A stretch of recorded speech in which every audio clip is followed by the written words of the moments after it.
Islam is a poison and Muslim are the first victim of that poison. खतना किया हुआ आतंकवादी का धर्म बताऊं। फिर काका गागा से पहले मैंने सीखा था अलिफ बा ता सा जिम हा खा दल। एज ए मुस्लिम मुझे 5 वक्त का नमाज पढ़ाया जाता था। मैंने 3 बार हज किया है। मक्का एक मंदिर था जो सऊदी अरब में है। सऊदी अरब में है। वो काबा है, वो पहले मंदिर था। वो काबा जो है उसके अंदर 365 मूर्तियां हुआ करते थे और इसको तोड़ा किसने था?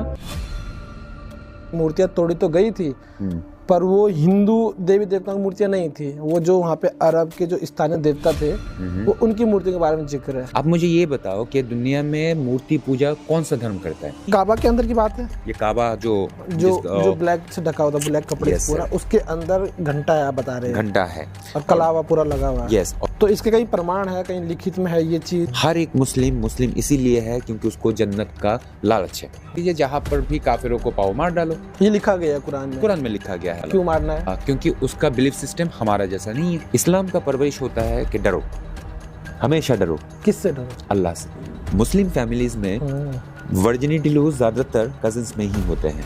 अब मेरे को भी शादी करवा दिया था।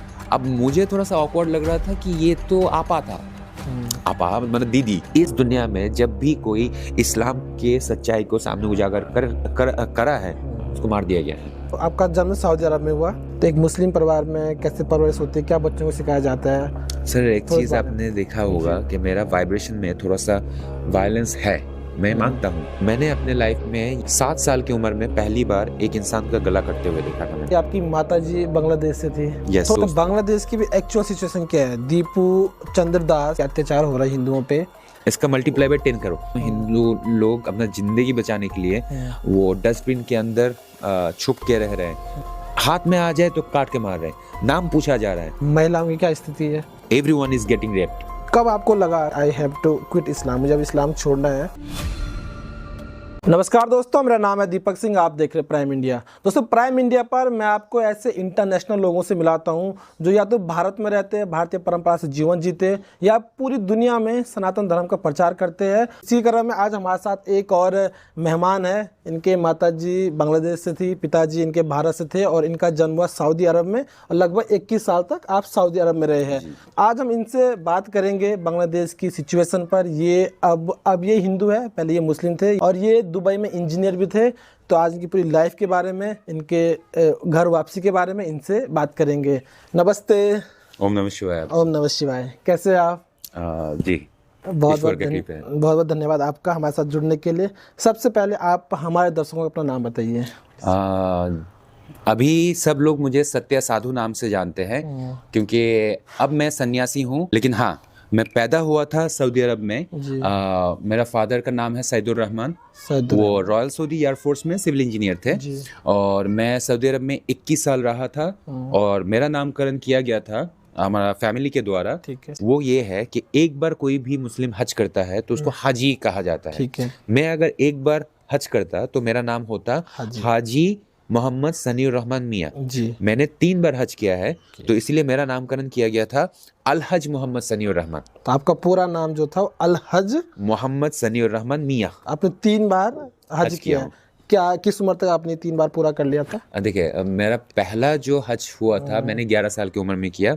ठीक है। फिर 13 साल की उम्र में, और सबसे आखिरी वाला मैं आपको बताता हूँ, जब मुझे सऊदी अरब से निकाला जा रहा था तो निकालने से पहले मेरा मम्मी ने बोला था कि चलो कब मौका मिलेगा दोबारा इतना पवित्र स्थान में आने को तो हज करके जा, कर लो। ठीक है, एक बार हज कर लो, जो रिलीजियस सेंटिमेंट होता है। तो मेरा जिंदगी का शुरुआत का जो फिलोसॉफिकल क्या बोलते हैं ग्रोथ जो था वो सब इस्लामिक तौर तरीके से हुआ है। तो आपने बताया था कि आपकी माताजी बांग्लादेश से थी। थोड़ा सा अपने पारिवारिक बैकग्राउंड के बारे में बताइए कि आपकी माता कहाँ से, पिता कहाँ से थे, फिर आपका जन्म सऊदी अरब में किस प्रकार से हुआ, मतलब वहाँ कैसे पहुंचे? जी देखिए, जैसे हर एक मिडिल क्लास लोग क्या करते हैं कि विदेश जाने का सोचते हैं। ठीक है। तो मेरा फादर भी पहले सऊदी अरब में एज ए सिविल इंजीनियर चले गए थे। इंजीनियर थे। ठीक है। मेरा जो ननी हाल बोलते हैं ना, मेरा नानी का घर जो है वो बांग्लादेश में है। ठीक है। तो उसी टाइम ही मेरा मम्मी का शादी हुआ और मेरा फादर उनको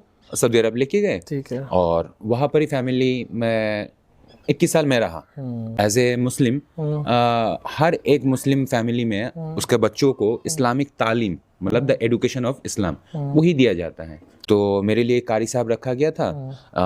ABCD या फिर काखा गाघा से पहले मैंने सीखा था अलिफ बा ता सा जिम हा खा दल रोज ह सीन सिन। मैंने 3 साल की उम्र में मक्का, आप शायद जानते हो कि मुस्लिमों का जो सबसे बड़ा हब है, ये स्पिरिचुअल हब है, सबसे बड़ा। जैसा हमारा मंदिर होता है तो उनका, तो वो वैसे मंदिर ही है, मंदिर ही था। मक्का, तो मक्का एक मंदिर था जो सऊदी अरब में है। सऊदी अरब में है। तो एक चीज़ मैं पहले बता दूं कि एज ए मुस्लिम मुझे 5 वक्त का नमाज पढ़ाया जाता था। ठीक है। मैं जुम्मे का नमाज पढ़ता था। उसके बाद मैंने आपको कहा कि मेरा मुस्लिम फैमिली थे, तो मेरा फैमिली मेंबर्स में कुछ लोग ये इंडिया से जब जाते थे तो हम लोग उधर ही रहते थे। हाँ, तो इसलिए क्या होता था कि सारे लोग हमारे घर पे ही स्टे करते थे। हज और उम्रा करने के लिए हम ही उन लोगों को लेके जाते थे। ठीक है, मक्का में घुमाने के लिए, क्योंकि हमें उसका पूरा रिचुअल पता था। अब क्या है कि इस चक्कर में मैंने 7 बार उम्रा वो होता है कि जो आपका सोच लीजिए कि ये आपका काबा है, जिसको काबा बोला जाता है, जो काला कलर का जो बक्सा है। तो इस बक्से के चारों तरफ परिक्रमा करना पड़ता था। ठीक है, मतलब इसके चारों तरफ 7 बार घूमना पड़ता है। ठीक है। जिस तरीके से हम लोग मंदिर के चारों तरफ घूमते हैं वहां पर भी ऐसा ही घूमना पड़ता है। जिस तरीके से हम सन्यासी लोग दो वस्त्र पहनते हैं, एक कमर पे और एक ओढ़ने के लिए, वहां पर भी जो हज होता था वो भी सही में। ठीक। हाँ, अब क्या है कि हम जिस तरीके से पिंड दान करने के बाद हम लोग अपना सर मुंडवाते हैं, वो लोग भी सर मुंडवा रहे हैं। जिस तरीके से परिक्रमा खत्म होने के बाद हम लोग गंगा जल पीते हैं, वो लोग जमजम का पानी पी रहे हैं। अच्छा। जमजम का पानी मुस्लिमों के लिए सबसे पवित्र होता है। और दूसरा चीज, हम लोग जिस तरीके से शिवा के सर के ऊपर हम लोग चांद देख पाते हैं, तो मैं बार बार बोल रहा हूँ कि वो शिव मंदिर था, वो मक्केश्वर था, मक्केश्वर मंदिर था। अपना जो काबा है वो पहले मंदिर था, वो मंदिर था। और आप किसी भी स्कॉलर से पूछ लीजिए या आप गूगल में या ऑनलाइन में सर्च करके देख लीजिए कि वो काबा जो है उसके अंदर 365 मूर्तियां हुआ करते थे। 365 मूर्तियां हुआ करते थे। और इसको तोड़ा किसने था? वही मक्केश्वर मंदिर को काबा और मुस्लिमों का रिलीजियस हब जिसको उसने घोषित किया था, उसी ने ही 365 मूर्तियों को तोड़ा था। कौन? प्रॉफिट मोहम्मद। नहीं, लेकिन इसके बारे में ये थ्योरी है कि 360 या 65 मूर्तियां तोड़ी तो गई थी, पर वो हिंदू देवी देवताओं की मूर्तियां नहीं थी। वो जो वहाँ पे अरब के जो स्थानीय देवता थे वो उनकी मूर्तियों के बारे में जिक्र है। मुझे ये बताओ कि दुनिया में मूर्ति पूजा कौन सा धर्म करता है? क्रिश्चियन तो करते नहीं है, हिंदुओं में मतलब अब्राहमिक रिलीजन जितना भी है, ज्यूस बोले, क्रिश्चियनिटी बोले, उनका जितना भी मोजेस आया था, जीसस आया था, डेविड आया था, हाँ, मिकाएल, कोई भी बोले, कोई तो मूर्ति पूजा नहीं करता था। हाँ, इस्लाम में भी कोई मूर्ति पूजा नहीं करता था। लेकिन तो मूर्ति पूजा वहां पर आया कैसे? जो लोग ट्रेड करते थे, हमारा इंडियन लोग, क्योंकि वहां पर कोई भी फसल उगते नहीं थे। हाँ, तो वहां पर खाना बनाने के लिए मसाला तो चाहिए थी। तो हमारा इंडियन उस टाइम हमारा पाकिस्तान, अफगानिस्तान, ईरान होके काबा तक पहुंचते थे। काबा को ही वो लोग बिजनेस हब क्यों बना के रखे थे? इतना बड़ा रेगिस्तान के अंदर सिर्फ एक ही जगह था, मक्का शहर में पानी था। जहां पर भी पानी होगा वहां पर ही सिटीजन्स वगैरह कॉलोनाइजेशन शुरू हो जाएगा। ठीक इसी वजह से ही वहां पर ट्रेडिंग शुरू हो गया था। इंडियन लोग अपना मसाला बेचने के लिए सऊदी अरब जाते थे।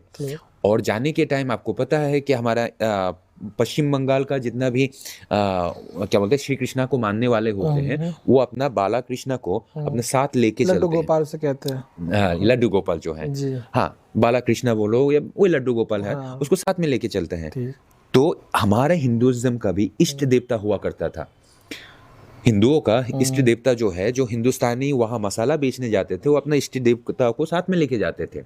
और कुरैश खानदान, मतलब मोहम्मद जिस खानदान में पैदा हुआ था, वो खानदान ऑलरेडी, वो लोग सेकुलर थे, वो लोग ऑलरेडी अपडेटेड थे। अगर अपडेटेड ना होता, तो सेकुलर अगर ना होता, तो हमारा हिंदुस्तानियों का मूर्तियों को क्यों उधर स्थान देते? अगर वो शिव का मूर्ति नहीं था तो अभी भी मुस्लिम लोग क्यों चंद्रचूड़ का चांद यूज करते हैं? क्यों?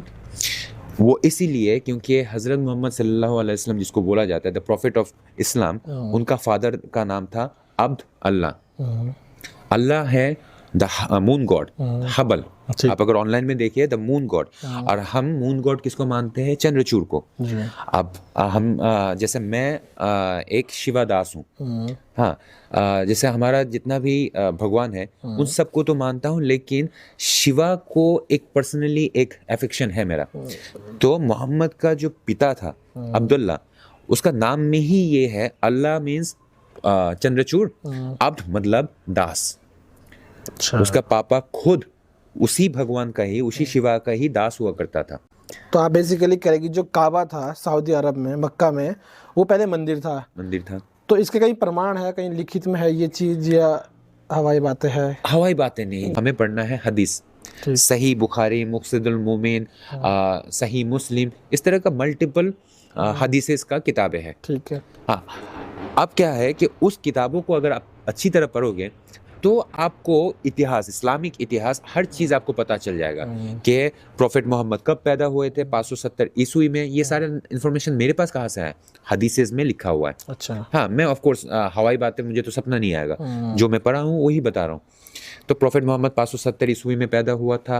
उनका जब 40 साल उम्र हुआ था, मतलब जब 610 ईस्वी था, 610 ईस्वी में उसने अपने आप को प्रॉफिट घोषित किया था, और उसका 23 साल बाद उन्होंने मक्का में आके मूर्तियों को तोड़ा था। अच्छा, वो जो काबा है, या जब कोई भी वहाँ जाता है तो आज भी वहाँ कोई प्रमाण है हिंदू देवी देवताओं की मूर्ति के, या पहले वो हिंदुओं का मंदिर था, आज कोई प्रमाण है मक्का में इस चीज के? सबसे बड़ा प्रमाण ये है कि जो छुपा हुआ है, उसको पूरा सा बदल दिया गया, उसका जो स्ट्रक्चर था, उसका बाहरी स्ट्रक्चर तो ढक दिया गया है गिलाफ से।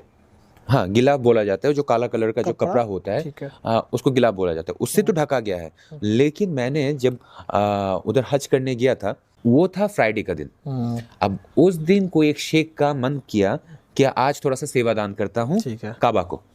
उन्होंने दरवाजा खोल के, वो वैसे दरवाजा खुला ही रहता है, तो दरवाजा खोल के अंदर से झाड़ू दे रहा था। ठीक है। मैं देख रहा था कि जो हमारा ये हमारे नीलकंठ पहाड़ी के ऊपर जो नीलकंठ मंदिर है, नीलकंठ मंदिर के ऊपर वो घंटी लगाने के लिए, ऊपर जो घंटा होता है, घंटी लगाने के लिए कुछ लकड़ियां लगा हुआ था, और उसमें लाल कलर का फीता लगा हुआ था।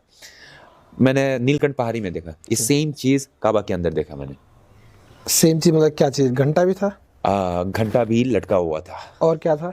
और धागे, लाल धागे, वो जिसे कलावा कहते हैं, लाइक दिस कलावा, ये इसके जैसे, मतलब यस, मन्नत मांगने के लिए उस टाइम भी करते थे, आज भी लटका हुआ है, लेकिन उन लोगों ने उसको हटाया नहीं। ये काबा के अंदर की बात है? ये काबा जो ब्लैक से ढका होता, ब्लैक कपड़े से पूरा, उसके अंदर घंटा है, आप बता रहे हैं? घंटा है और कलावा पूरा लगा हुआ है। यस। और दूसरा चीज सर, हमारा जो शिवलिंग जो हम लोग पूजा करते हैं, तो शिवलिंग को हम लोग देखते हैं कि एक लिंग है जिससे हम शिवा को दर्शाते हैं। ठीक है। और उसी का ही जो मेटेरियलिस्टिक फॉर्म है उसको हम पार्वती के रूप में, योनि का रूप में दिखाते हैं।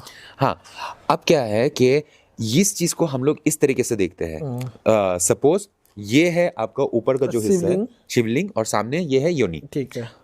उनका जो काबा है, काबा के साथ अटैच्ड, आप ऑनलाइन में देख लेना, अटैच्ड इस तरह का फॉर्म है। उसके बीच में एक इम्बोस्ड एक पत्थर है। मतलब हम अपने शिवा को इस तरीके से पूजा करते हैं, वो लोग अपने शिवा को इस तरीके से पूजा करते हैं। हमारा शिवा का कलर ज्यादातर हम लोग काला कलर यूज करते हैं ना, वो लोग उसको हजर अस्वद बोलते हैं। अस्वद मीन्स ब्लैक, हजर मीन्स पत्थर, काला पत्थर, काला पत्थर। हमारा शिवलिंग हमेशा पत्थर का ही होगा, सीमेंट का नहीं होता, ना मिट्टी का होता है। तो इतना सारा सिमिलरिटी। अच्छा, वो जो अंदर आपने बताया वहाँ घंटा लगा, वो आम लोगों के लिए खुला रहता है? ऑफ कोर्स नॉट, नहीं। यहाँ मतलब जो देखो वहाँ पे, तो ये तो वहाँ पे सिर्फ मुस्लिम लोग जाते हैं, जो कावा है अपना, वहाँ पे सिर्फ मुस्लिम लोग जाते हैं। तो मुस्लिम लोगों के लिए अलाउड नहीं है अंदर जाना? मुस्लिम लोग भी अंदर नहीं जा सकते, उस काबा के अंदर नहीं जा सकता। ओनली जो लोग खादिम है, खादिम मतलब जो सेवादार है, और सेवादार कोई भी नॉर्मल ऑर्डिनरी पर्सन नहीं होता, वहाँ के राजा लोग ही होते हैं। वेरीफाई होगा उनका पूरा बैकग्राउंड होते हैं, और उस जगह को सीक्रेट रखने के लिए, वहाँ का काफ़ी सारे इंफॉर्मेशन बाहर ना लीक हो जाए, इसके लिए बहुत सालों से उन लोगों ने क्या किया है, मक्का और मदीना जितना भी है वहाँ पर ऐसा मतलब किताब रखने के लिए जो एक तरह का होता है ना, हाँ वो रखा लकड़ी का, होता है, हाँ, जहाँ पे हम पहले शास्त्रों का अध्ययन किया जाता था यस गुरुओं यस के यस। द्वारा। ठीक तो है। हम जब मक्का या मदीना जाते थे गाड़ी चला के, तो वहां पर ऐसा एक ये रखा हुआ है, ठीक है, ये ओके। रखा हुआ, हाँ। तो उसके नीचे से वो है असल में ब्रिज जैसा, एकदम मतलब रास्ते में ही ब्रिज जैसा बनाया हुआ है, ठीक है। उसका मोनूमेंट बनाया हुआ है हाँ, कि this is a religious place we are entering. लेकिन वो चीज के पहले ब्लू कलर का जो होते हैं ना साइन बोर्ड्स, हाँ, जो हाई रोड पे जो साइन बोर्ड लिखा हुआ हाँ, है, हाँ, उसमें क्लियरली लिखा हुआ है कि no entry for non Muslims.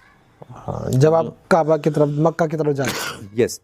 आपको क्या लगता है ऐसा क्यों? क्योंकि अभी हम हरिद्वार में बैठे हैं, तो यहाँ पे माँ गंगा है, कई सारे मंदिर है। अब अगले साल यहाँ पे कुंभ होगा, तो यहाँ पे मंदिर में भी कोई भी जा सकता है, गंगा में कोई भी स्नान कर सकता है, उसका धर्म जाति कभी कोई नहीं पूछेगा कि आप नहा रहे हो तो आपने आधार कार्ड दिखाओ। और साथ ही साथ अगले साल कुंभ है, तो कुंभ में भी कई सारे लोग जो नॉन हिंदू है वो दुकानें लगाते हैं, अच्छा पैसा कमाते हैं, बिजनेस बनाते हैं। तो यहाँ पे तो कोई ऐसी रिस्ट्रिक्शन नहीं है। तो आपको क्या लगता है कि जब आप अपना काबा में जाते हो, जब आप हज करने जाते हो, तो वहाँ पे नॉन मुस्लिम लोगों के लिए क्यों बैंड होगा? क्या कारण हो सकता है इसका? क्योंकि आप तो वहाँ पे रहे हैं, मुस्लिम भी थे आप पहले। जी। इसका एक चीज बताता हूँ कि वहां पर जाने के बाद जिस तरीके से मैंने सिमिलरिटी देख चुका हूँ, जो मुस्लिम होगा उसको तो शिवलिंग के बारे में पता नहीं होगा, लेकिन मेरे जैसा इंसान जो 4200 के ऊपर धर्म है जिसको पता है, उसमें से जो मेजर 5 धर्म है उसको जिसने स्टडी करके रखा है, वो तो सिमिलरिटी नोट करेगा ना। अब मैंने तो वो चीज देख लिया है। अच्छा, आपका जन्म सऊदी अरब में हुआ। यस। 21 साल तक आपकी परवरिश हुई है। सऊदी अरब यानी कि बहुत कट्टर मुस्लिम देश है, और जिस परिवार में आप बड़े हुए हैं वो भी लगभग पूरी इस्लाम को फॉलो करते होंगे ना, उनके रिचुअल्स को फॉलो करते होंगे। एक बच्चे की परवरिश कैसे होती है सऊदी अरबी की हम बात करें तो एक मुस्लिम परिवार में कैसे परवरिश होती है, क्या बच्चों को सिखाया जाता है? सर एक चीज आपने देखा होगा कि मेरा वाइब्रेशन में थोड़ा सा वायलेंस है, मैं मानता हूँ, लेकिन ये क्यों हुआ ये भी आप सुन लो। जैसे मैं आपको कहा था कि रिलीजियस क्या बोलते हैं, एजुकेशन तो मुझे दिया जा रहा था, साथ में मुझे 5 वक्त का नमाज भी पढ़ाया जा रहा था, वो भी मस्जिद में ले जाके। अब जुम्मे का नमाज मुझे पढ़ाया जाता था, रियाद शहर में हम रहते थे, रियाद का सबसे सुप्रीम जो मॉस्क है उसको बोला जाता है धीरा मस्जिद। वो पॉपुलर किस लिए है कि वहाँ पर हमारे इंडिया में कोई भी क्रिमिनल हो उसको फांसी दिया जाता है, वहाँ पर गला काटा जाता है, ओके, पब्लिकली। और मैंने अपने लाइफ में ये सबसे बड़ा ट्रोमा था मेरे लिए। 7 साल की उम्र में पहली बार एक इंसान का गला कटते हुए देखा था मैंने। क्या क्राइम किया था उसने? क्राइम तो सच में मुझे नहीं पता, लेकिन लोग अगर सीरियस क्राइम है तो मृत्यु की सजा मुझे नहीं लगता गलत है। नहीं, वहाँ पर अगर आप ड्रग्स का हेर फेर कर रहे हो या ड्रग्स ला रहे थे, पकड़े गए तो आपका गला काट दिया जाएगा। अगर आपने चोरी किया है तो वहाँ की सजा है हाथ का इस साइड ये वाला हिस्सा काट दें। तो मैंने वो गला काटते हुए देखा था, पहला बार देखा था 7 साल की उम्र में, और दूसरी बार जब मेरा 11 साल उम्र था। 2 बार मैंने देखा था। लेकिन होता क्या है कि एक बार जब डर खत्म हो जाता ना, दूसरी बार डर नहीं लगता। हमारे इंडिया में तो काफी सारे लोग वो जो हॉरर मूवीज है वही देख नहीं पाते, देख के डर जाते हैं। हाँ, जैसे मैं तो खुद कई बार कहीं अगर एक्सीडेंट हुआ है रोड पे तो थोड़ा ब्लड रहता है, थोड़ा मांस के टुकड़े रहते हैं, मैं नहीं देख पाता हूँ। अरे हमारे हिंदुस्तानियों का अनकॉन्शियस हो जाता हूँ मैं ये सब चीज देख के। हमारा हिंदुस्तानियों का साइकोलॉजी आप जैसा ही है, क्योंकि हम लोग बहुत ही पीस लविंग थे।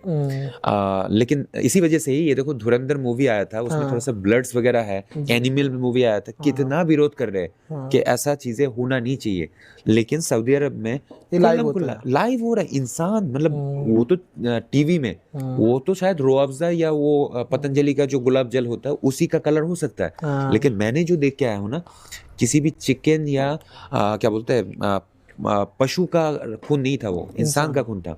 वो भी मतलब ऐसा करके बैठा, गर्दन काटा फुटबॉल की तरह बॉडी। जैसे आपके सामने सब घटना घट रही है तो माता पिता बच्चों को इन सब चीजों से दूर नहीं रखते, या तुम मत देखो। क्योंकि इंडिया में हम देखते हैं अगर हमारे सामने अगर एक मुर्गे कोई मारा तो हमारे माता पिता में आंखें बंद कर देते हैं कि नहीं ये वायलेंस है, मत देखो। आपके माता पिता इस्लाम में ये सिस्टम ही बनाया गया है कि डराओ अपने बच्चों को भी डराओ। हाँ, डरो। इससे क्या होता है, डर क्या करता है कि उस क्राइम से या उस ऑर्डर को मनवाने में आसान हो जाता है।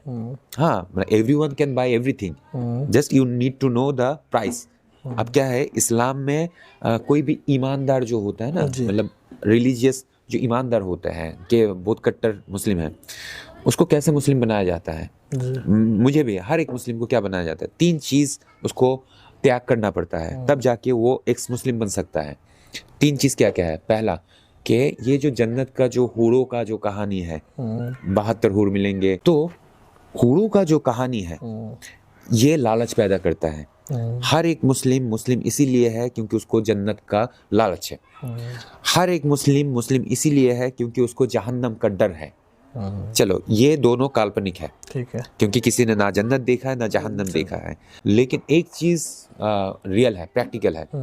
मतलब जन्नत का काल्पनिक कहानी आप छोड़ दो, जहन्नम का काल्पनिक कहानी छोड़ दो, लेकिन इस्लाम छोड़ने पे आपको टाइटल दिया जाता है मुर्ताद। और मुर्ताद एक्स मुस्लिम। Okay. और एक्स मुस्लिम का एक ही सजा according to the sharia law. मतलब sharia law means the law of Islam, the law of Quran. हाँ, तो एक ही सजा है, सर तन से जुदा। अब क्या है, सर अलग कर दो, अलग कर दो। हाँ, ऐसा होता है, ये कोई झुटला नहीं सकता। तो आप भी रिस्क में हो? ऑफ कोर्स, आप भी तो एक्स मुस्लिम उनके हिसाब से। एक्स मुस्लिम में रिस्क में था, अभी भी हूँ, मरते दम तक रहूंगा, क्योंकि मेरे ऊपर हमला भी हुआ था। जिस तरीके से इस्लाम का जो ऑर्डर्स है उसको फॉलो ना करने की वजह से मलाला के सर पे गोली मार के उसको मारने का कोशिश किया गया था। इट्स ओके कि यूएसए ने उसको बचा लिया था मेडिकल ट्रीटमेंट देके। फिर इस्लाम को या फिर इस्लामिक सोसाइटी को चेंज करने के लिए वो बेनज़ीर भुट्टो खड़ी हुई थी, क्या बोलते हैं, पाकिस्तान में, सर पे गोली मार के मार दिया। फिर तस्लीमा नसरीन खड़ी हुई थी कि हम थोड़ा सा लोगों को सेकुलर बनाते हैं, उसको देश से निकाल दिया। इस दुनिया में जब भी कोई इस्लाम के सच्चाई को सामने उजागर करा है, उसको मार दिया गया है। इस्लाम का कोई भी सिस्टम को बदलने का कोशिश किया है, उसको मार दिया गया है।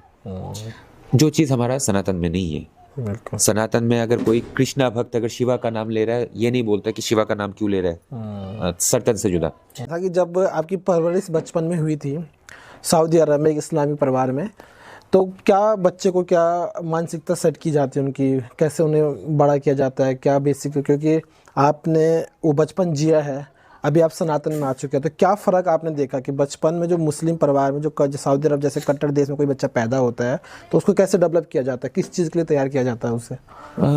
ये इंडिया में बच्चों को देखा कि माँ बाप बोलते हैं कि स्टडी करो, खेलो कूदो, हाँ, बड़ों का इज्जत करो, पैर छुओ, ये भगवान का मंदिर है तो नमस्ते करो, प्रणाम करो, सर झुकाओ। हाँ, तो ये परवरिश है, इसको परवरिश बोला जाता है।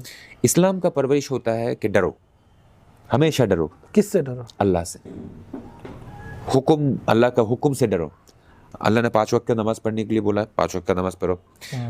माँ बाप का इज्जत करो, मतलब क्यों? अल्लाह ने बोला है। अरे भाई, अच्छा काम है माँ बाप का इज्जत करना, ना वो नहीं है, अल्लाह ने बोला। ठीक है। हाँ, ऐसा लगता है कि कोई कमांडर ऑर्डर कर रहा है and all the soldier should be they have to follow.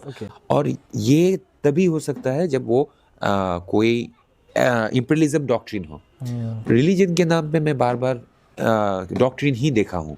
और सबसे फनी चीज़ है कि जो चीज़ मुझे ट्रिगर किया था, वो हर किसी को, ऐसा क्वेश्चन अगर किसी के दिमाग में आएगा वो ट्रिगर हो जाएगा।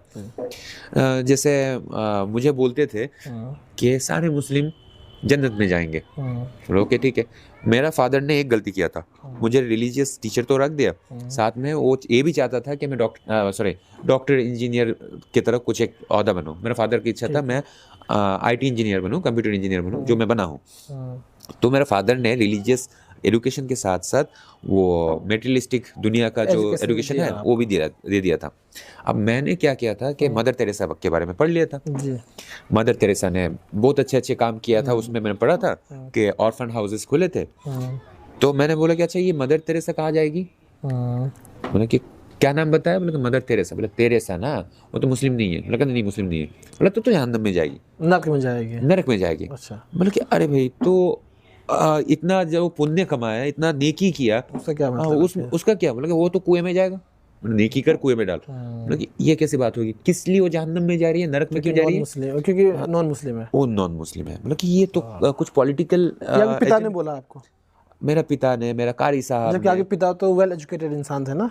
ऑफ कोर्स, वो लोग वेल, अरे सिविल इंजीनियर थे। सिविल इंजीनियर वो भी थे। किस चीज़ का मैं आपको बताता हूँ, आप सुन के हैरान रह जाओगे। हाँ। C-130 जो प्लेन होता है ना, C-130 प्लेन, जैसे DC-10 में तो आप बैठे हो, जो पैसेंजर जो प्लेन होता पैसेंजर है, प्लेन जो होता है। कार्गो प्लेन होता है, जिसमें बड़े बड़े चार्टर्ड प्लेन को वो लोग कैरी कर सकते हैं, जी। वैसा प्लेन जहाँ पर लैंड करता था मेरा फादर, वो लैंडिंग पिच बनाता था। इतना वेल एजुकेटेड होने के बाद ऐसी मानसिकता। ऐसे मानसिकता, क्योंकि डराया जा रहा है बचपन से सर किसी। हाँ बताए। तो आप फिर, क्योंकि जब आपको आज हमने बार बार कई बार बोला कि आप सऊदी अरेबिया में आपका जन्म हुआ, कट्टर मुस्लिम परिवार में, आपके पिताजी इंजीनियर थे, इतने बड़े इंजीनियर थे, उसके बाद भी उनकी जो सोच थी वो प्रो मुस्लिम थी, राइट? सही बोल रहा हूँ मैं? यस। उसके बाद आप अभी यहाँ पे सनातनी कपड़ों में हो, माथे पे टीका है और गले में अंदर माला भी है, हाथ पे रुद्राक्ष का आपने ब्रेसलेट पहना हुआ है, ये सारे तो आप फिर वहाँ से यहाँ कैसे? सऊदी अरब में माता आपकी बांग्लादेश से थी। देखिए मेरा कुछ क्वेश्चन जो है वो ब्लास्फेमी लेवल तक आ जा रहा था जी। हाँ, तो मैंने जैसे क्वेश्चन पूछ लिया था, मेरे फादर ने मुझे मस्जिद लेके गया। मस्जिद में जाके देख रहा हूँ जो खुतबा देता है, मतलब जो जुम्मे का नमाज होता है, वो जुम्मे का नमाज में थोड़ा सा प्रीच किया जाता है, इस्लामिक प्रीचिंग किया जाता है, तो अरबिक में प्रीच किया जा रहा था। अब मेरा उम्र था तब 4 या 5 ऐसा कुछ उम्र था, तो मेरे सामने एक बड़ा सा अंकल रो रहा है, तो क्वेश्चन नहीं आएगा, क्योंकि मैंने देखा कि बच्चे रोते हैं, ये अंकल क्यों रो रहे हैं?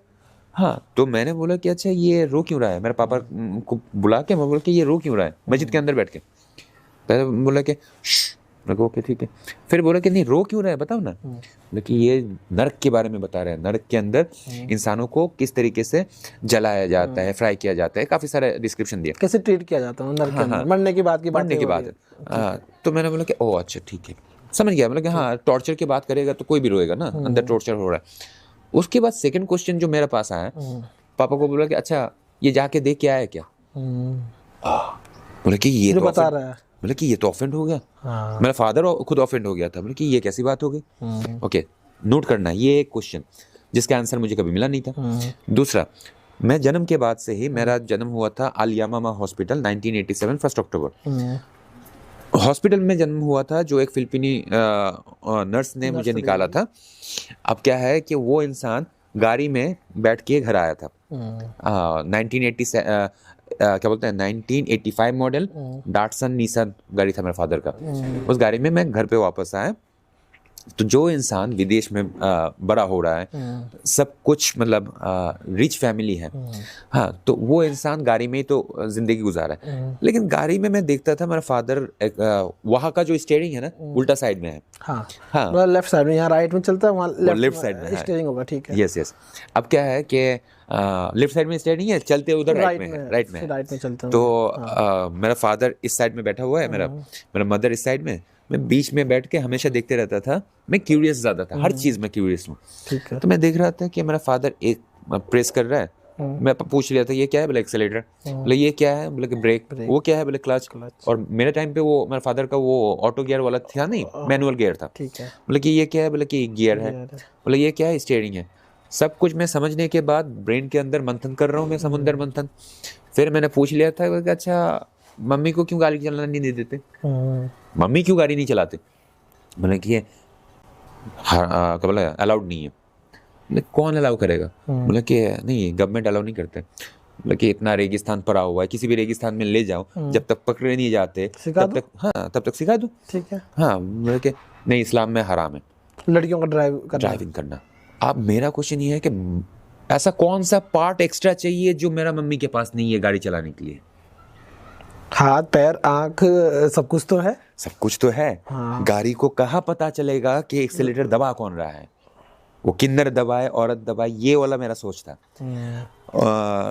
जब मेरे सामने कोई बोलता था कि खाना बनाना चूल्हा जलाना औरतों का काम है, मैं बोल रहा हूँ कि अग्नि देवता को कहाँ पता चलता है कि जलाने वाला कौन जला रहा है। हाँ। तो जो ये सोच आपकी थी, तो इस कारण कभी कोई दिक्कत हुई आपको उस परिवार में बड़ा होने में? हमेशा से वो लोग मुझे काफिर, नास्तिक, शैतान ये समझते थे, ये सब वर्ड बोलते थे मुझे। ओके। हाँ। और कब आपको लगा कि कोई एक सबसे बड़ी चीज़ आपको लगा कि आई हैव टू क्विट इस्लाम, मुझे अब इस्लाम छोड़ना है, ये आपको कब रियलाइज हुआ और क्यों? वो इसलिए था कि पहले तो मेरा जो सवाल का भूख था वो मिटा नहीं पा रहा था, कोई भी नहीं। तो क्वेश्चनिंग की वजह से उन लोगों ने मुझे निकाल दिया। ये कब की बात है? सऊदी अरब से निकाल सऊदी अरब से निकाल दिया। कब की बात है मैं बताता हूँ कि ये नवंबर 2008। ठीक है। हाँ, निकाल दिया। अब इंडिया में आया मैं। अब मेरा बोला कि लड़का बड़ा हो रहा है, वैसे भी दिमाग खराब है मतलब मैं इस्लाम को लेके रिलीजियस क्वेश्चन पूछता था, बल्कि इसको शादी करवा दो। पता नहीं उन लोगों को क्या लगता था कि शादी करवाने से मतलब पागलसान ठीक हो जाएगा। किसने बोला आपको शादी करने के लिए? मेरा मम्मी पापा। अच्छा, ठीक है, पेरेंट्स ने बोला। पेरेंट्स इंडिया में। अब आप इंडिया में हो? अब मैं इंडिया में हूँ। ठीक है। अब फूफी जानते हैं ना, मतलब पापा के क्या बोलते हैं, पापा के जो बहन है, मेरा पापा की बहन, मतलब बुआ जो होता है ना, बुआ के बेटी के साथ मेरा शादी हुआ। अच्छा, हो गया शादी? हाँ, मेरे कजिन सिस्टर के साथ मेरा शादी हुआ था, और मेरा कजिन सिस्टर मुझसे 4.5 साल बड़ी थी। मैं आपको एक चीज बता देता हूँ, इस्लाम मतलब मुस्लिम फैमिलीज में वर्जिनिटी लॉज ज्यादातर कजिन्स में ही होते हैं। अब मेरे को भी शादी करवा दिया था। अब मुझे थोड़ा सा ऑकवर्ड लग रहा था कि ये तो आपा था। आपा मतलब दीदी, बहन मतलब सिस्टर। नहीं, बड़ी बहन को दीदी बोलते हैं, ठीक है। वहां पर आपा बोलते हैं। मतलब मेरा आपा मेरा बीवी है। मतलब चलो चलता है, क्योंकि मुझे क्या समझाया गया था कि हजरत मोहम्मद सल्लल्लाहु अलैहि वसल्लम का जो बीवी थी, पहली बीवी, वो उनसे 15 साल बड़ी थी। मतलब कि अच्छा, मोहम्मद कर सकता है, शायद मैं भी कर सकता हूँ। ठीक है। हाँ, अब उस टाइम मेरा जवानी चल रहा था, चलो उस टाइम मैंने इग्नोर कर दिया था। लेकिन जितना स्टडी करने लगा मैं, मुझे घिन आने लगा कि भाई ये दिस इज नॉट गुड। यहाँ तक कि बायोलॉजिकली भी ये सही नहीं है। जी। अब क्या हुआ था एक बार, क्या ये भी आपको फनी लगेगा कि जब हमारा शुरुआत थी, हम तू करके बात करते थे, भाई बहन थे ना, तू करके बात कर रहे थे। तो एक बार हमारे फ्लैट में हम लोग बैल्कनी में बैठ के बात कर रहे हैं, मैं और मेरे वाइफ। हाँ, तू करके बात कर रहे थे। अब नीचे का फ्लैट वाले सुन लिया, बोले कि क्या हुआ, पति पत्नी में झगड़ा हुआ क्या? बोले क्यों? बोले तू करके बात कर रहा है। नहीं, वो तो भाई बहन है। बोले तो बच्चा किसका है? बोले इन्हीं का बच्चा है। बोले इन्हीं का ही है। बोले ओह अच्छा, क्योंकि देखिए इंडिया में क्या होता है, मुस्लिम फैमिली और हिंदू फैमिली एक साथ ही रहते हैं। हाँ, तो क्या है कि ये लोग बोल रहे थे कि ये तू करके क्यों बात कर रहा है, झगड़ा हुआ है क्या? बोले नहीं भाई बहन है। बोले भाई बहन है तो बच्चा किसका? इन्हीं का है। बोले कि मतलब, बोले कि कजन सिस्टर में शादी हुआ है। ओह अच्छा। तब उसको याद आया कि नहीं, मुस्लिमों तो ये होता है। तो चलो, वो एक कल्चर था। लेकिन क्या है कि मेरा प्रश्न की वजह से, और ये भी सच बताता हूँ कि मेरा वाइफ जो है मैथमेटिक्स में मास्टर्स किया हुआ था। अच्छा। हाँ, और बाद में पीएचडी कंप्लीट किया मेरे साथ। जब डिटैचमेंट हो गया, उसके बाद क्या बोलते हैं वो पीएचडी वगैरह किया होगा। तो क्या डिटैचमेंट कब हुआ, क्यों हुआ? हाँ, डिटैचमेंट क्या है कि मैंने आपको बताया ना कि 2008 में मैं पहुंचा और बहुत सारा किताबें पढ़ने लगा। कैसी किताबें? एथिज्म, ओशो। अच्छा, ओशो फॉलोअर है आप? Yes, I am Osho devotee. पर ओशो कहते थे कि कोई धर्म कुछ है नहीं, आप हिंदू मुसलमान की बातें कर रहे हैं। Yes, there is no such thing as religion. वो कहते थे कि ये हम लोगों ने ग्रुप बना रखे दूसरे ग्रुप से बचने के लिए। यस, धर्म एक ही है, जियो बस। देखिए, धर्म अलग है। जैसे मैं मनुस्मृति का चैप्टर नंबर 6 वर्स नंबर 92 को मैं फॉलो करता हूँ। दुनिया में एक ही धर्म है जिसको बोला जाता है धृति क्षमा दमो अस्त्यम शौचम इंद्रिय निग्रह धीर विद्या सतम क्रोधो दशकम धर्म लक्षणम। वो हमारा ऑडियंस को थोड़ा सा अजीब लग रहा होगा कि जो इंसान मतलब के अल्लाह अकबर ला इलाहा इल्लल्लाह मुहम्मद रसूल ऐसा चीज पढ़ना चाहिए। वो अभी मनुस्मृति, ज्यादातर हिंदुओं को भी ये मनुस्मृति उतना क्लियर नहीं पता। एक दिन में ये बात बता रहा हूँ, 7 मार्च 2013, मतलब फरवरी में ऑलरेडी मेरा बुक चारों तरफ फैल चुका है। 7 मार्च को मैं ऑफिस से घर पहुंच रहा था।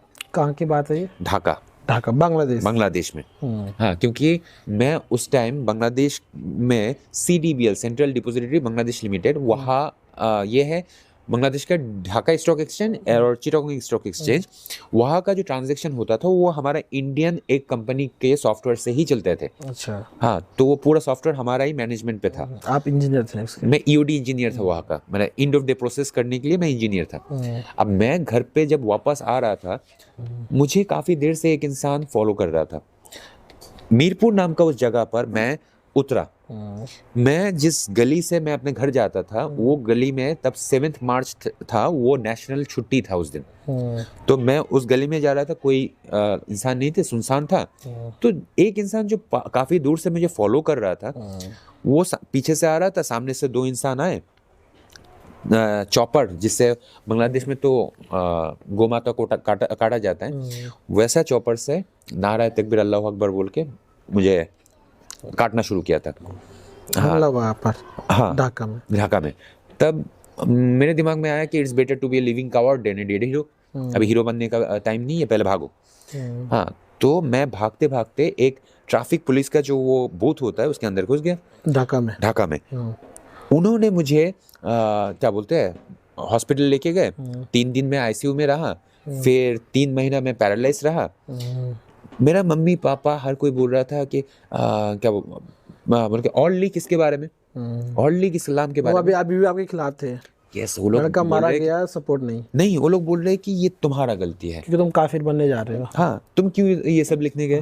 हाँ, ये सब कौन लिखता है। तब मैं पहले ये जो आज सारे लोग मुझे पहचानते हैं कि सत्य साधु इस्लाम के खिलाफ बोलता है, मैं इस्लाम के खिलाफ नहीं, मैं अधर्म के खिलाफ बोलता हूँ। आपको लगता है कि इस्लाम अधर्मी है? ऑफ कोर्स अधर्म है। कैसे? ऑफ कोर्स अधर्म है, क्योंकि तो लोग, आप सीधे सीधे जो इस्लामिक लोग हैं उनकी धार्मिक भावनाओं को ठेस पहुंचा रहे हो। सर मैं आप अभी इसलिए कर, क्योंकि अब आप सनातन में आ चुके हो, तो आपके लिए सनातन अच्छा है, पर जो लोग अभी भी वहाँ पे रहते हैं, इस्लाम में है, इस्लामिक है, उनके लिए तो उनका धर्म ही सब कुछ है ना, जैसे हमारे लिए हमारा हिंदू धर्म सब कुछ है। देखिए, मेरा काम है सत्य बोलना, इससे किसी को नुकसान पहुंचे, बुरा लगे या आघात पहुंचे, वो देखना मेरा काम नहीं है। समझाता हूँ कैसे कि कोका कोला कंपनी वो बोल रहे हैं कि this is the tastiest cold drink in the whole world. ठीक है, मैं बोल रहा हूँ कि ये आपके लीवर के लिए खराब है। अच्छा, ये सच बात है ना कि ये सही बात है। हाँ, लीवर के लिए खराब है। ये बोलने से कोका कोला कंपनी को तो बुरा लगेगा। इससे क्या मैं सत्य बोलना बंद कर दूं? नहीं, यही सच बात है कि मैं चाहता हूँ कि जहाँ पर औरतों का बेइज्जती हो रहा है उस किताब को बॉयकॉट करें। जैसे कुरान का chapter number 2 verse number 223 223 number आयत में लिखा गया है कि तुम्हारा औरतें तुम्हारे लिए खेती का जमीन है, उस पर जिस तरीके से चाहो उस तरीके से हल चलाओ। ये लिखा गया है कुरान में, लिखा गया है, आपको जाके देख सकते हैं। कोई भी इंसान जिस तरीके से चाहो उस तरीके से हल लगाओ का क्या मतलब है? मतलब क्योंकि स्पष्ट तो कुछ नहीं है ना इसमें। स्पष्ट कुछ नहीं है, लेकिन इंसान को इंसान बोलना चाहिए था। मैं सन्यासी हूँ, मैं जेंडर नहीं समझता जी। हाँ, लेकिन इंसान तो समझता हूँ ना। लेकिन ऐसा जो भी रिलीजन होगा जहाँ पर औरत जात को, मतलब जो नारी है, जो हमें पैदा करते हैं, उसको सेक्स प्रोडक्ट के नाम पे उसको बाजार में नीलाम ना करो।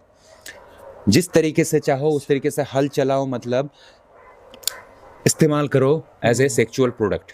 अच्छा, इस्लाम में औरत सिर्फ बच्चा पैदा करने का फैक्ट्री है, ऑब्जेक्ट है, मतलब शी इज एन ऑब्जेक्ट। ठीक, के जितना हो सके बच्चा पैदा करो। इस्लाम में क्या बोलते हैं, बर्थ कंट्रोल इज हराम। अच्छा, इस्लाम में बर्थ कंट्रोल हराम वो है। भी हराम है? वो हराम है। कि आप लोग कितने भाई बहन थे? हम लोग 4। ठीक है, हाँ, फिर भी ठीक है। फिर भी ठीक इसीलिए है क्योंकि मेरा फादर को फाइनेंस पता था। अच्छा, हाँ, उनको ये पता था पढ़े कि लिखे इंजीनियर थे इसलिए। हाँ, इसीलिए सिर्फ जबकि आपके पापा के पास अच्छी नौकरी थी, मतलब अच्छी सैलरी रही होगी, उसके बावजूद उन्होंने सोचा। ऑफ कोर्स सोचा है, क्योंकि एक लेवल पे आके तब प्रैक्टिकल हो जाता है काफी सारे लोग कि इसके बाद और नहीं। और ये चीज ज्यादातर आप देखोगे कि जो लोग पढ़े लिखे हैं उनके पास है। जैसे शाहरुख खान का पैसों का कमी नहीं है, लेकिन वो भी अपने लिमिट को जानता है। हाँ, लेकिन जो लोग पूरा एकदम कट्टर मुस्लिम है ना, वो कभी भी बच्चा पैदा करना बंद नहीं करते। हाँ, तो और क्या कुरान में लिखा है? फिर जैसे सूरह तौबा, हाँ, ये एक चैप्टर है, चैप्टर नंबर 9। उसका चैप्टर नंबर 5 देख लीजिए, जहाँ पर भी काफिरों को पाओ मार डालो। काफिर मतलब नॉन मुस्लिम्स। हाँ, ये लिखा गया है कुरान में लिखा गया है कि जो मुसलमान नहीं है, इस्लाम को नहीं मानता, वो काफिर है, उनको मार डालो। उसको मार डालो। क्यों मारना है? क्योंकि उसका बिलीफ सिस्टम हमारा जैसा नहीं है। बस इसी बात पे, जिस तरीके से कि वोटिंग के बाद ममता बनर्जी को वोट देने वाले सबका घर में इलेक्ट्रिसिटी होगा, जिसने मुझे वोट नहीं दिया उसके घर में अंधेरा रहेगा। अच्छा, तो कॉन्सेप्ट सेम नहीं है। ऑफ कोर्स मुझे भी तो ऐसा ही दिख रहा है कि जो लोग नमाज पढ़ेंगे वो सिर्फ जिंदा रहेंगे, जो लोग नमाज नहीं पढ़ते उसको काट डालो। ये लिखे गए है कुरान में? एक जगह नहीं, काफी जगह। मैं तो हर एक हिंदुओं को यही रिक्वेस्ट करना चाहता हूँ कि समय रहते हुए आप लोग हिंदू रहते रहते कुरान को जान लो, इस्लाम को जान लो। नहीं तो कुछ दिनों बाद ऐसा दिन आएगा, अगर अभी जागृत नहीं हुए तो मुस्लिम बन के आपको इस्लाम सीखना पड़ेगा। अभी इस्लाम सीख लो। जैसे मैं हर एक हिंदू को बोलूँगा कि सूरह तौबा चैप्टर का नाम है, बाद में वो लोग इस नाम को देख के सर्च कर सकते हैं। सूरह तौबा, सूरह सब्त, सूरह अनफाल, सूरह बकरा, सूरह मायदा। इसमें इतना खतरनाक स्टेटमेंट्स दिया गया है कि उन लोगों को बांध के उनका गर्दन काटो, उंगलियों को काट डालो, फिर हाथों को पीछे मोड़ के फिर काट डालो, इस तरीके से बोला गया है। फिर देखे illegal sex. Okay, illegal sex किसको बोला जाता है? बिना शादी के अगर कोई भी इंटरक्रॉस हो रहा है उसको, और शादी के बाद जो एक्स्ट्रा मैरिटल अफेयर होते हैं। ओके, इसका पनिशमेंट क्या हो सकता है sir? As a human being आप बताओ, इसका पनिशमेंट क्या होगा? कुछ नहीं, कि उसने मुझे धोखा दिया है, जिसने धोखा दिया है धोखेबाज के साथ रहना नहीं है, चलो गुड बाय, खत्म ना। इस्लाम में क्या है? अगर आपका पत्नी पकड़ी गई किसी और मर्द के साथ, उस औरत का सजा क्या है जानते हैं? कमर तक उसको गाड़ के रखो, गाड़ के जमीन के अंदर। हाँ, इधर तक गाड़ के रखो। तो इससे क्या होता है कि उसका हाथ वगैरह कुछ हिल नहीं पाता, और तब तक पत्थर मारते रहो जब तक वो मर ना जाए, कीमा ना बन जाए। अगर किसी को विश्वास नहीं होता तो ईरान का एक केस हुआ था, stoning of Suraiya. Stoning of Suraiya एक बार ऑनलाइन में जाके आप लोग देख लीजिए, उसमें आपको पता चल जाएगा कि किस तरह का शरिया लॉ चलता है। अच्छा, क्या इस्लाम में औरत और मर्द को क्या समान अधिकार मिलते हैं? ना। देखिए, सबसे मजेदार बात, सबसे खराब क्या लगता है आपको इस्लाम में, अगर हम इन टर्म्स ऑफ राइट्स में देखें कि लड़कों के लिए कुछ, मर्दों के लिए कुछ और है, औरतों के लिए कुछ और है, इसमें सबसे खराब क्या लगता है आपको? क्या आपको लगता है कि यहाँ पे इक्वलिटी दोनों के लिए होनी चाहिए? ऑफ कोर्स इक्वलिटी होनी चाहिए। जैसे मैंने जब देखा कि मेरा फादर सिर्फ गाड़ी चला रहा है, तो मेरा मम्मी क्यों गाड़ी नहीं चला रही है? और खुदा ने कहा था हराम है, बोल रहा था कि इस्लाम में हराम है। अब ये भी फालतू बातें हैं। असल में क्या है कि इस्लाम में औरतों को बाहर आना ही क्या बोलते हैं, अलाउड नहीं है। घर से बाहर निकलना अलाउड नहीं है। अगर निकलेगा तो एक गाइडेंस के साथ, गार्जियन के साथ, वो भी बुर्का पहन के। अच्छा, अगर मैं आपसे सिंपल तरीके से पूछूं कि इस्लाम छोड़ने का सबसे बड़ा क्या कारण था, क्योंकि आपने कई सारे कारण बता दिए, अब मैं अगर सिंपली पूछूं तो आप मेन कारण क्या क्या है? मेन कारण नहीं, एक सिंपल आंसर। मुझे शौक था original iPhone 17 pro orange colour वाला, ठीक है, जो है मॉडल। अब मेरे हाथ में किसी ने चाइनीज फेक डमी फोन होता है ना, जो दिखने में आईफोन 17 प्रो जैसा है, वो मेरे हाथ में थमा दिए। अब जिस इंसान को ओरिजिनल आईफोन 17 प्रो चाहिए, उसके हाथ में नकली फोन अगर आएगा तो वो तो फेंक देगा ना। तो मैंने वही फेंक दिया, वो नकली चीज है। पहली बात तो क्रिश्चियनिटी से कॉपी है, दूसरी बात हमारा सनातन को कॉपी करके बैठा हुआ है, लेकिन स्वीकार करने को राजी नहीं है कि हम सन्यासियों का ड्रेस पहन रहे हैं, हम लोग मंदिर को परिक्रमा ही कर रहे हैं, हम गंगा जल का सेवन ही कर रहे हैं, हम लोग सर मुंडवा रहे हैं जिस तरीके से हम लोग पिंडदान करने के बाद कर रहे हैं, हम चंद्रचूड़ को ही मान रहे हैं, इसीलिए पाकिस्तान के झंडे पे चांदी है, मस्जिद के गंबूज पे हम चांदी कर रहे हैं। कॉपीड चीज मुझे पसंद नहीं है, मुझे ओरिजिनल प्रोडक्ट पसंद है। जब आप ओरिजिनलिटी में वापस आए, जब आपने घर वापसी की, तो फिर परिवार के साथ कोई कनेक्शन है आपका, या परिवारों का क्या रिएक्शन था, या आपके परिवार को फिर लोगों ने कैसे ट्रीट किया कि आपका लड़का तो काफिर निकला? काफिर ही बोला होगा शायद, सही शब्द है? काफिर हूँ, मुर्ताद हूँ। हाँ, तो मेरा तो 2013 से मेरा फैमिली के साथ कोई कांटेक्ट नहीं। कारण क्या है? यही घर वापसी? यस, देखो, जब मेरा क्या बोलते हैं, यहाँ से लेके यहाँ तक पूरा कटा हुआ है। जब अटैक हुआ था, हाँ, मेरे ऊपर अटैक जब हुआ था, ये साइड पूरा लटका हुआ था, मेरा सर के इस साइड पे पूरा कटा हुआ था, मतलब काफी जगह, हाथ वगैरह। तो जिस इंसान के पूरा बॉडी में 36 to 37 ऐसे स्टिचेस थे, और कुछ स्टिचेस तो खुल गए थे, मतलब इतना गैप था। ऐसा हालत में एक इंसान, तब मेरा उम्र कितना था, 25 समझ लो, 25 साल की उम्र में मतलब मेरे ऊपर इतना हालत खराब है, तो उसको बोला जा रहा है कि और लिख इस्लाम के बारे में। मतलब परिवार वालों का ऐसा कोई इमोशनली सपोर्ट नहीं था कि बच्चा दर्द में है, ना। वो उसी को सपोर्ट कर रहे थे कि तुम सही मारे गए हो। हाँ, और उसके बाद मेरा मम्मी तो नमाज पढ़ रही थी कि या अल्लाह इसको हिदायत करवा दे। हिदायत मतलब फिर से दोबारा इस्लाम के ईमान की तरफ झुकाव ला दो। अच्छा, अब जो इंसान ऑलरेडी क्या बोलते हैं निर्भया जैसे रेप हुआ है, वो कभी मर्द जात को अच्छा नहीं मान सकता। तो वही मेरे साथ हुआ है कि मेरे ऊपर हमला हुआ था। अच्छा, बोलते हैं कि नहीं इस्लाम में बस इसके बाद घर वालों से कोई कनेक्शन नहीं? 2013 के बाद से किसी के शक्ल भी नहीं देखा मैं। कभी माता पिता भाई बहन किसी की याद आती है? अब जब तक मैं संन्यास नहीं लिया था, मैं घर के अंदर बैठ बैठ के रोता था कि साला मेरे साथ क्यों हुआ, मैंने क्या गलती किया किस था। लिए रोते थे? परिवार खोने के कारण? हाँ, कि वो लोग मुझे समझे क्यों नहीं। अच्छा। क्योंकि मेरा भी दिल करता था कि जब मेरे ऊपर हमला हुआ था, वो लोग मेरे लिए दूध का ग्लास लाए कि सपोर्ट भाई करते।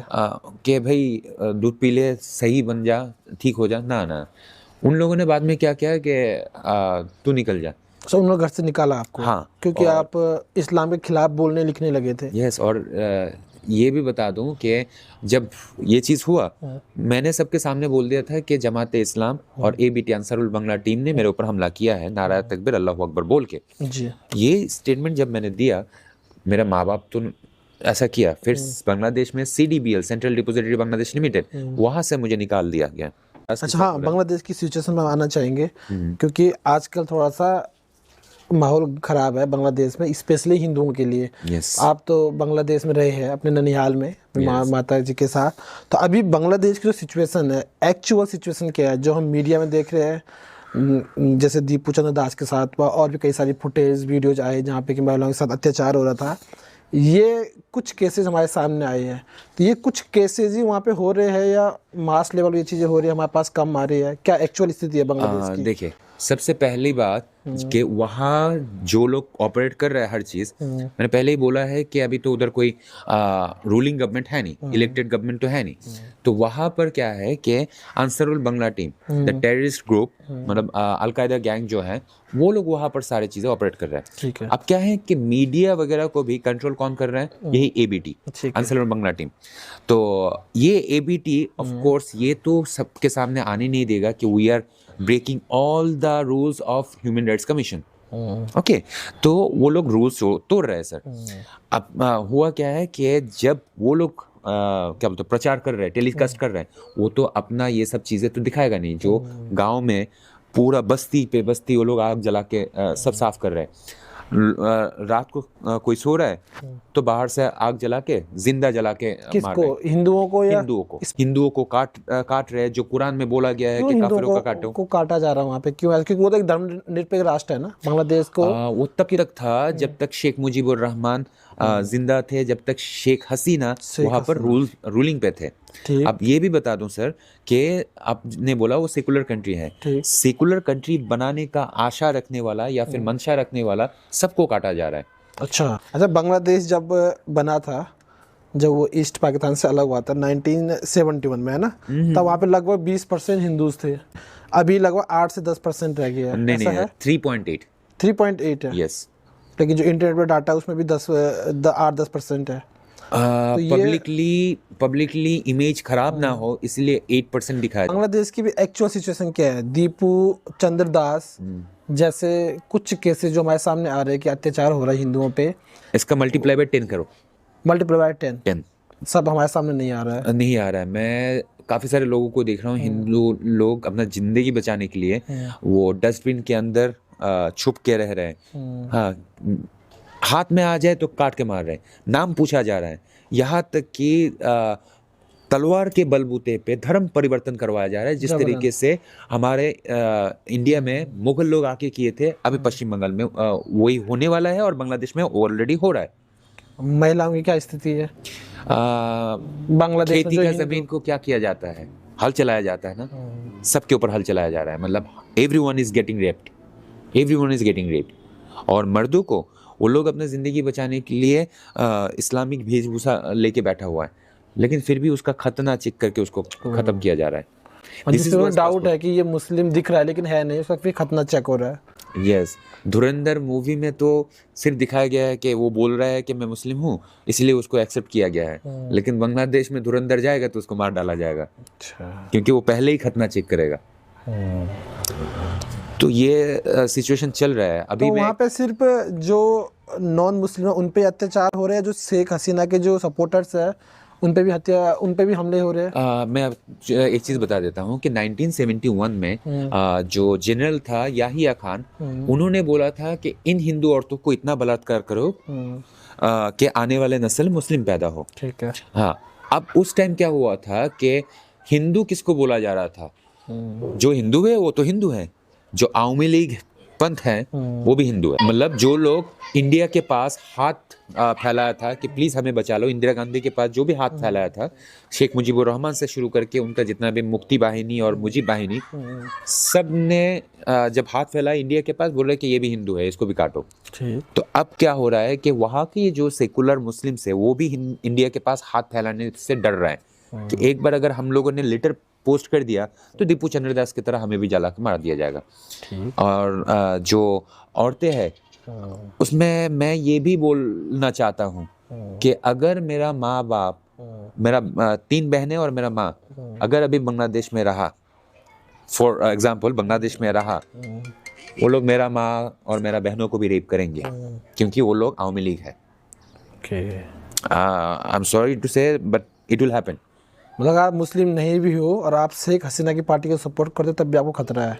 मेरा एक मामा, मैं बोल रहा था ना, मेरा गांव में एक मामा था, काशियानी गांव है। काशियानी मतलब गोपालगंज शेख हसीना का ही गांव है। काशियानी उसी जिला का वो जो कैपिटल होता है ना, हाँ काशियानी वो गांव है।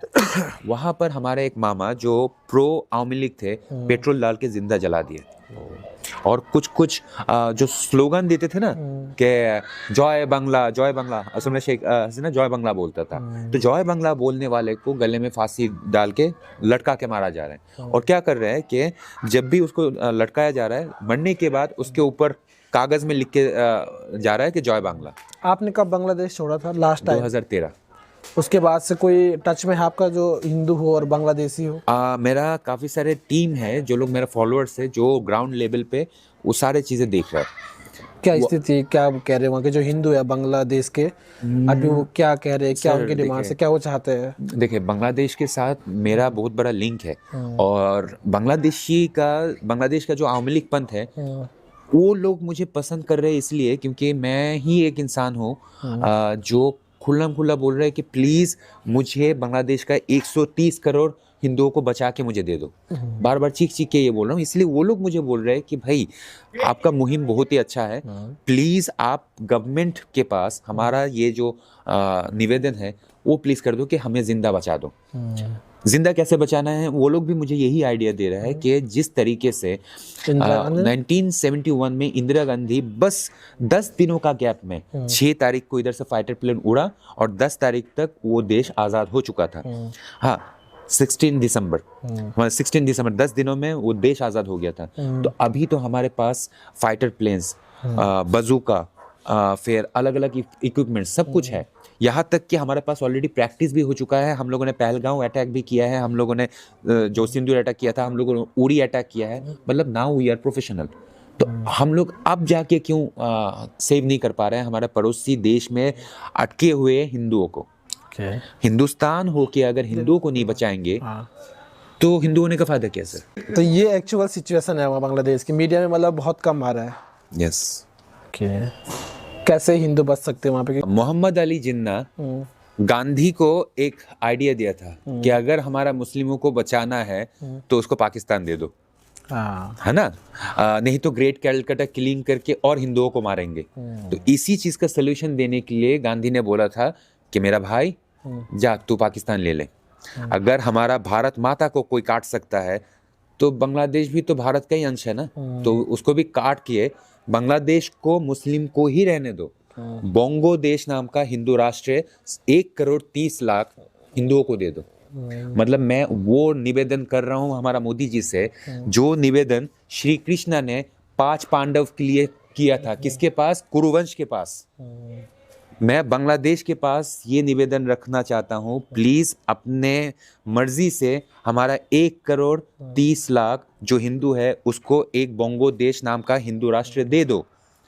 अगर नहीं दे रहे हो, बांग्लादेश को हम अगर जिंदा रखेंगे तो भारत भी जिंदा नहीं बचेगा। This is the reality sir. क्योंकि आपको क्या लगता है कि इन फ्यूचर हिंदुस्तान ही क्या एकमात्र सेफ जगह होगी हिंदुओं के लिए, या कोई और देश बचेगा? जैसे बांग्लादेश की स्थिति हम देख रहे हैं, पाकिस्तान में हिंदुओं पर अत्याचार होते हैं। हमें शर्म आना चाहिए सर, एज ए हिंदू हमें शर्म आना चाहिए। बांग्लादेश से किसको भगाया गया? हिंदुओं को। पाकिस्तान से किसको भगाया गया? हिंदुओं को। और भी बेशर्म की बात है, कश्मीर किसका है? हमारा है। भगाया किसको गया है? पंडित को, कश्मीरी पंडित को। अच्छा चलो, पाकिस्तान से भगाया गया, भाग के कहाँ आया? बांग्लादेश, सॉरी क्या बोला, इंडिया में। बांग्लादेश से भगाया गया, कहाँ आया? हिंदुस्तान में। हिंदुस्तान से अगर हिंदुओं को भगाया गया, वो कहाँ जाएगा सर? कहाँ जाएगा? पूरा दुनिया में हिंदू राष्ट्र दिखा दो, नहीं है। और मैं तो इसको हिंदू राष्ट्र ही मानूंगा, क्योंकि राष्ट्रीय स्वयं सेवक संघ, उसका मोहन भगवत ने खुद बोल दिया है कि ये हिंदू राष्ट्र है, इसके लिए कॉन्स्टिट्यूशन का कोई जरूरत ही नहीं है, which is fact, which is really fact.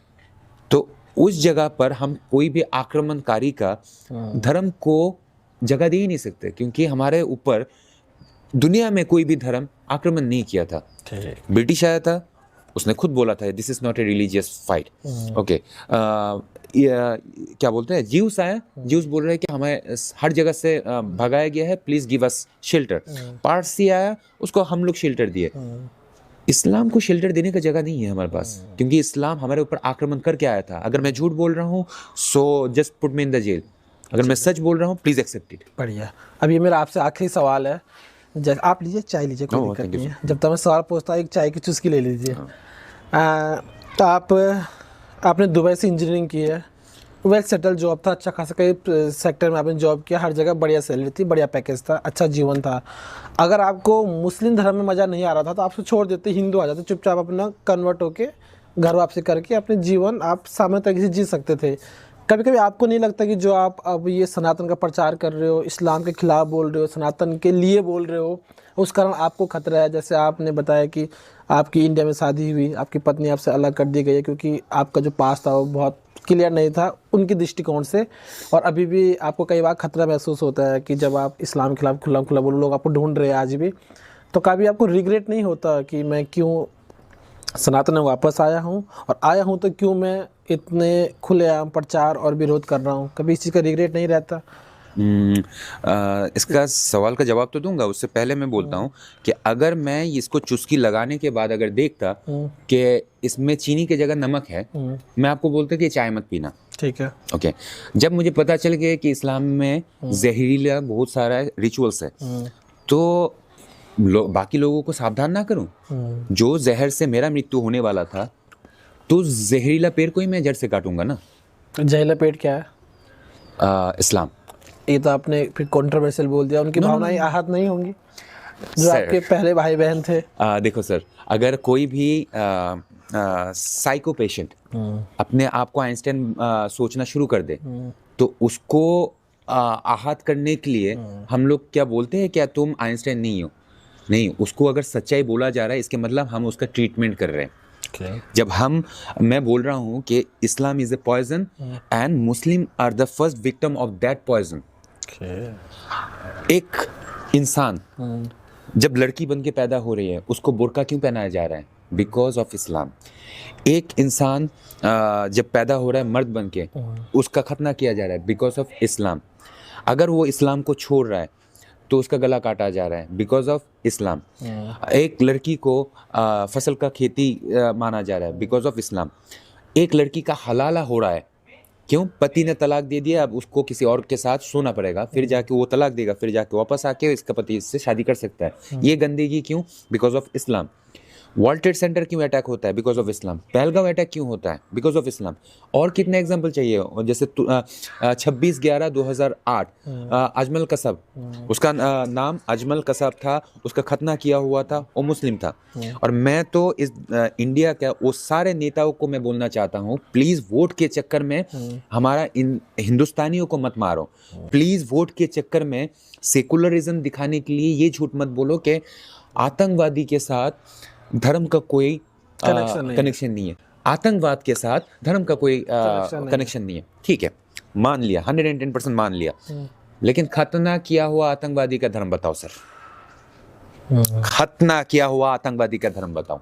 Lal Qila के सामने जो भी बम ब्लास्ट हुआ है, जो आतंकवादी पकड़ा गया है, खतना किया हुआ था कि नहीं, ये बस बता दो, धर्म मत बताओ, धर्म मत बताओ। उसके बाद जो अजमल कसब मेडिकल होता है ना, मेडिकल टेस्ट करवा के दिखा दो, खतना किया हुआ, ओके ठीक है, खतना किया हुआ कभी भी हिंदू नहीं हो सकता। अच्छा, जब हमारा पश्चिम बांग्लादेश में दीपू चंद्र दास को जलाया जा रहा था, ओम भूर्भुवः स्वः तत्सवितुर्वरेण्यम बोल के जलाया जा रहा था क्या सर? नहीं। क्या बोला जा रहा था? अल्लाह अकबर। तो अल्लाह अकबर शायद क्रिश्चियन बोलते हैं ना? हाँ, क्रिश्चियन बोलते हैं। ऑफ कोर्स ये मुस्लिम बोल रहे हैं, जो चीज जैसा है वैसा बोलो ना प्लीज। मैं आपको नहीं बोल रहा, पूरा दुनिया को बोल रहा हूँ, जो चीज जैसा है वैसा बोलो। जैसे आपको कोई रिग्रेट नहीं है इस चीज का? डर भी नहीं है? डर तो होगा। डर देखो सर, जन्म से पहले आप कहाँ थे सर? पता ही नहीं। पता नहीं ना, मरने के बाद भी पता नहीं पे चला जाऊंगा मैं। मतलब जहाँ से वही सत्य है, जहाँ से आया था वैसा वहाँ ही चला जाऊंगा। हाँ, अगर जरूरत होगा ये परमात्मा मुझे फिर से दोबारा भेज देंगे। हाँ, लेकिन जो सत्य है, जो सही है, जो उसको क्यों ना फैलाऊं? जब मैं क्या बोलते हैं, अधर्म को विनाश नहीं करूंगा तब तक धर्म को स्थापित कैसे करूंगा? कोई भी जगह को, कोई महाभारत वाली कहानी, मैं भी वही कर रहा हूँ कि भाई मेरा 5 पांडव को, मेरा 1,30,00,000 जो हिंदू है उसको एक गांव दे दो, बोंगो राष्ट्र नाम का, बांग्लादेश में। हाँ, बोंगो देश नाम का एक हिंदू राष्ट्र दे दो। और तुम कुरुवंश, मतलब ये जो पूरा मुस्लिम कम्युनिटी, तुम बांग्लादेश ले लो, बस एक छोटा सा हिस्सा दे दो जहां पर 1,30,00,000 हिंदू जिंदा रह सके। अगर तुम लोग बोल रहे हो कि नहीं, अगर एक कण भी मिट्टी चाहिए तो तुम्हें लड़ाई करना पड़ेगा, तो कोई दिक्कत नहीं है, 145 करोड़ हिंदुओं लड़ेंगे। रेडी है सर। बहुत बहुत धन्यवाद आपका हमारे साथ जुड़ने के लिए। अंत में कोई मैसेज आपका हो तो आप हमारे दर्शकों को दे सकते हैं, या बांग्लादेश के जो हिंदू भाई देख रहे होंगे, आप उन्हें कोई मैसेज देना चाहे तो स्वागत है। मैं एक ही चीज़ बोल रहा हूँ कि प्लीज़ मेरा 1,30,00,000 हिंदुओं को बचा दो। अपने आप को अगर हिंदू बोलते हो और इसको अगर हिंदुस्तान को अगर हिंदू राष्ट्र बोलते हो, तो हिंदू राष्ट्र में हिंदुओं को जिंदा रहने के लिए जगह दे दो। ये मोदी जी हो, योगी जी हो, या कोई भी हो, प्लीज़ हिंदुओं को बचा दो। बहुत बहुत धन्यवाद दोस्तों आपका ये वीडियो देखने के लिए। आपको वीडियो कैसा लगा हमें कमेंट में ज़रूर बताना। वीडियो को लाइक ज़रूर करना और अपने सभी हिंदू भाइयों के साथ शेयर करो, जिससे कि इस वीडियो को ज़्यादा रीच मिले और ज़्यादा सनातनी लोगों तक हमारा वीडियो पहुंच सके। और इनके बारे में अपने विचार कमेंट में लिखना। अगर आप इनसे जुड़ना चाहते हो तो इनके यूट्यूब, इंस्टाग्राम के लिंक्स आपको डिस्क्रिप्शन में मिल जाएंगे, तो आप जाके इनकी प्रोफाइल भी फॉलो कर सकते हैं। Thank you very much. ओम नमः शिवाय। ओम नमः शिवाय। आपको धन्यवाद।